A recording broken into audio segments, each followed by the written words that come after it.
Hello friends, അപ്പോൾ നമുക്ക് ബാഗിൻ്റെ final look എങ്ങനെയുണ്ടെന്ന് കണ്ടാലോ.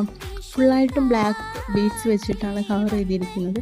ഫ്രണ്ടിലൊരു കുഞ്ഞു ബോ വരുന്നുണ്ട്. ബോയിൽ ഗോൾഡൻ ഷെയ്ഡിൽ വരുന്ന സീക്വൻസസ് ആണ് വെച്ചിരിക്കുന്നത്.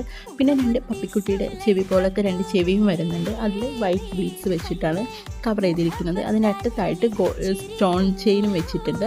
പിന്നെ വീണ്ടും ബ്ലാക്ക് ബീഡ്സ് തന്നെ വെച്ച് ആ ചെവി അങ്ങ് കംപ്ലീറ്റ് ചെയ്തു.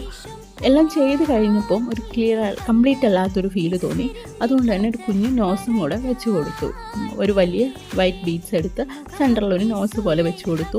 പിന്നെ മുകളിൽ ചെറിയൊരു പോർഷനിൽ വലിയ ബീഡ്സ് വെച്ചിട്ട് ഭംഗിയില്ലാന്ന് തോന്നിയത് കൊണ്ട് തന്നെ ഷുഗർ ബീഡ്സ് ആണ് വെച്ച് കംപ്ലീറ്റ് ചെയ്തിരിക്കുന്നത്. ബാക്ക് സൈഡും സ്ട്രാപ്പൊക്കെ ഇങ്ങനെ പെയിൻറ് ചെയ്ത ലുക്ക് നിൽക്കുന്നത് കൊണ്ട് തന്നെ ഗിൽറ്റ് വെച്ചിട്ട് അത് ക്ലിയർ ചെയ്തു കേട്ടോ. കാരണം ഒരു പെയിൻ്റ് അടിച്ച ഫീൽ ഉണ്ടായിരുന്നു. ഇപ്പോൾ ആളും ഹാപ്പി, ഞാനും ഹാപ്പി. ഫൈനൽ ലുക്ക് കണ്ടിട്ട് നിങ്ങളുടെ അഭിപ്രായം പറയൂ കേട്ടോ.